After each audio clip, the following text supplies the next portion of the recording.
یہ ہم نے کبھی بھی نبی کے ساتھ اپنے بزرگوں کو کمپیئر نہیں کیا. کرتے ہو؟ کیوں نہیں کرتے ہو؟ تم یہ کہتے ہو کہ عبد القادر جیلانی نے کہا ہے کہ قیامت تک جتنے لوگ میرے سلسلے میں مرید ہوں گے میں اس وقت تک جنت میں نہیں جاؤں گا جب تک انہیں جنت میں نہ لے جاؤں. فرمایا مجھے اپنے رب کے عزت و جلال کی قسم میرا قدم اس وقت تک جنت کو نہیں اٹھے گا جب تک میں اپنے سارے مریدوں کو جنت میں داخل نہ کروا لوں. کیا یہ دعویٰ رسول اللہ نے کیا ہے؟ کیا یہ دعویٰ حضرت ابوبکر عمر عثمان و علی نے کیا ہے؟ کبھی نہیں. تو پھر ہم تو کہتے ہیں یہ تو بہت سافٹ نہ رہا ہے, تم نے تو بزرگوں کو نبی سے بڑھایا ہوا ہے. نبی علیہ السلام تو کہہ رہے ہیں اے میری بیٹی فاطمہ میرے مال سے جو لینا ہے لے لے. صحیح بخاری مسلم دونوں میں حدیث ہے. اگر اللہ کے حضور پکڑی گئی تو میں تیرے کچھ کام نہیں آؤں گا. نبی علیہ السلام تو یہ کہہ رہے ہیں. ٹھیک ہے, حضرت علی کا بیٹا صحیح بخاری میں آتا ہے کہ پوچھ رہا ہے بتائیں امت میں سب سے افضل کون ہے رسول اللہ کے بعد؟ وہ کہتے ہیں ابوبکر.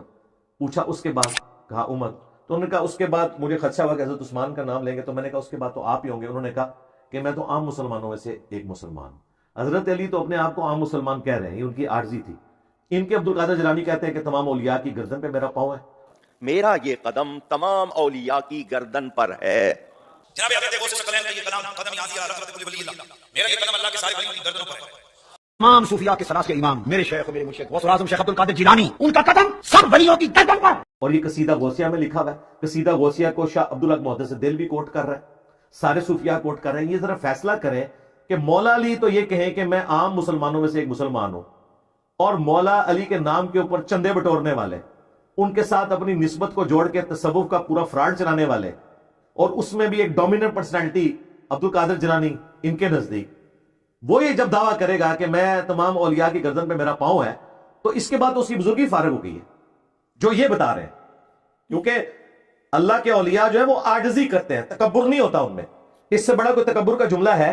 یہ ذرا فیصلہ کریں عبد القادر جیلانی کو انہوں نے بچانا ہے کہ نہیں.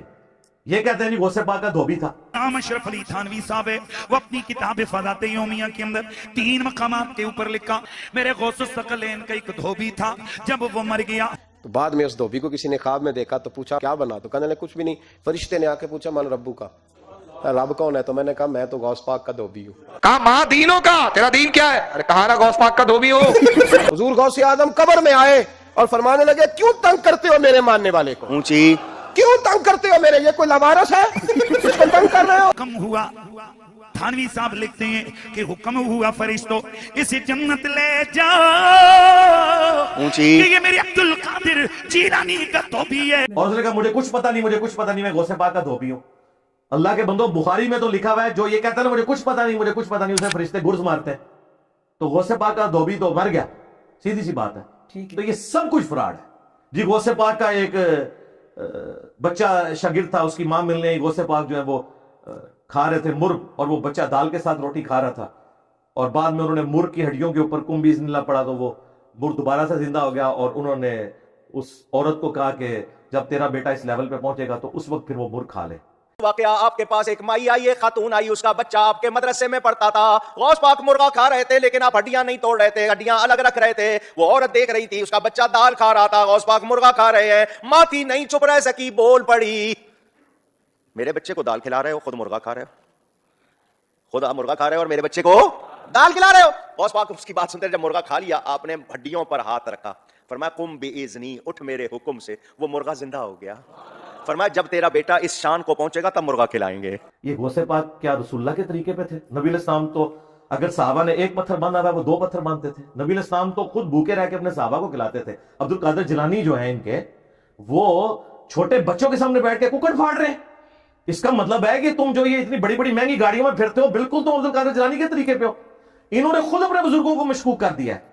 بھئی ہم تو یہی پوچھیں گے نا کہ یہ کیا ہے. یہ کہتے ہیں عبد القادر جیلانی کا ایک مرید تھا, اس نے قبلہ رخ ٹوٹی نہیں رکھی ہوئی تھی لوٹے کی, تو نگاہ مار کے انہوں نے جلا کے اسے راکھ کر دیا. شیخ عبد القادر جیلانی کو کچھ لوگ ملنے کے لیے آئے, اور جب ان کے پاس پہنچے تو ان کا ایک جو غلام تھا اس نے لوٹا جو رکھا تو لوٹے کی ٹوٹی قبلہ کی طرف نہیں کی. شیخ عبد القادر جیلانی غوث پاک سرکار رضی اللہ تعالیٰ عنہ کو اس پر ملال ہوا کہ میرے غلام اور میرے خادم نے اس طرح کیوں کیا. تو آپ نے جلال سے اس کی طرف دیکھا تو وہ آپ کی نگاہ کی تاب نہ لاتے ہوئے جاں بحق کو وہیں پہ مارا گیا. بعد میں لوٹے کی طرف دیکھا, لوٹا سیدھا ہو گیا. بھئی نبی علیہ السلام کا خادم, بخاری مسلم میں انس بن مالک کہنے ہیں 10 سال میں نے حضور کو وضو کروایا, حضور نے مجھے کبھی نہیں ڈانٹا, مجھے کام کے لیے بھیجتے میں بچوں میں کھیلتا تھا, کبھی نہیں حضور نے کہا تو نے یہ کیوں کیا کیوں نہیں کیا. اور عبد القادر جیلانی ایک دفعہ لوٹے کی ٹوٹی قبلہ روح نہیں ہے. اس مرید کو جلا کے راکھ کر دیا. یہ عبد القادر جیلانی کیا رسول اللہ کا ماننے والا تھا یا فرعون حامان ان لوگوں کا ماننے والا تھا؟ انہوں نے جو عبد القادر جیلانی کا تعارف کروایا. میرے بھائی مجھے کوئی کہنے میں آر نہیں ہے کہ مجھے تو اس بندے کی قیامت الدین بخشش بھی ناممکن نظر آ رہی ہے جو انہوں نے عبد القادر جیلانی کا تعارف کروایا. ان ساری بونگیوں سے یہ دستبردار ہوں لیکن نہیں ہو سکتے. ان کے سارے بزرگوں نے یہ واقعات لکھے ہوئے کیونکہ انہوں نے عبد القادر جیلانی کو جو منی گاڈ بنا کے پیش کیا تھا وہ انہی واقعات کی بنیاد پہ. اگر یہ سارے واقعات فراڈ ہوتے ہیں تو عبد القادر جیلانی تو چلے گئے دنیا سے, ان کی تو ساری بزرگی فارغ ہو گئی. یہ سب کا سب فراڈ ہے. نہ عبد القادر جیلانی نے ایسا کیا, نہ وہ کر سکتے ہیں, نہ ان کی کمپیٹنس.